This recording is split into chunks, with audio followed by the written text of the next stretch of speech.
Sleeper కావడంతోనే ప్రమాద తీవ్రత కూడా ఎక్కువగా ఉంది. అందరూ నిద్రలో ఉంటారు. పైన కింద కూడా బెర్త్లుంటాయి. ఆ మధ్యలో నడిచే దారి కూడా చాలా చిన్న దారి ఉంటుంది.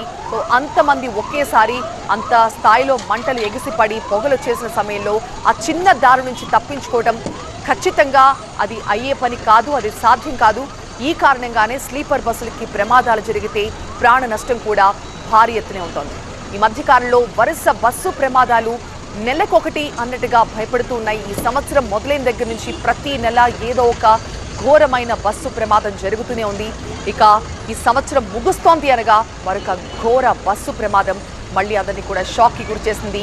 తరచుగా జరుగుతున్న బస్సు ప్రమాదాలు బస్సు ప్రయాణం అంటేనే భయపడేలా చేస్తున్నాయి. ఇప్పటికే చాలా మంది ప్రయాణికులు ఈ స్లీపర్ బస్సులో ప్రయాణించే వాళ్ళతో పాటు బ్యాగుల్లో ఇలాంటి ప్రమాదాలు జరిగినప్పుడు తక్షణం బయటపడేందుకు కిటికీ అద్దాలు పగలగొట్టేందుకు ఎగ్జిట్ మార్గాలను పగలగొట్టేందుకు చాలా మంది బ్యాగుల్లో పెద్ద పెద్ద హ్యామర్స్ కూడా పెట్టుకు వెళ్తున్నారు.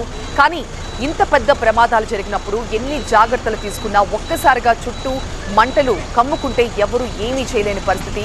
ఈ ప్రమాదంలో తప్పు ఎవరిది అని ఇప్పుడు ఎవరిని నిందించాలో కూడా అర్థం కాని పరిస్థితి. బస్సు డ్రైవర్ తన మానాన తాను వెళ్తూ ఉన్నాడు. కానీ లారీ డ్రైవర్ మరొక రోడ్లో ఉన్న లారీ డ్రైవర్ డివైడర్ని దాటుకుని వెళ్ళి మరి ఆ బస్సుని ఢీకొట్టారు. బస్సుని ఢీకొట్టడంతోనే ఒక్కసారిగా మంటలు చెలరేగాయి. ఇక బస్సుల్లో ఉండే మెటీరియల్ మొత్తం కూడా ఫైర్ని ఈజీగా క్యాచ్ చేస్తూ ఉంటుంది. దీంతో మంటలు వ్యాపించడానికి కూడా పెద్దగా టైం పట్టట్లేదు. ఈ కారణంగానే బస్సు ప్రమాదం జరిగితే ప్రాణాలతో బయటపడటం అనేది ఒక కలలాగే మిగిలిపోతోంది.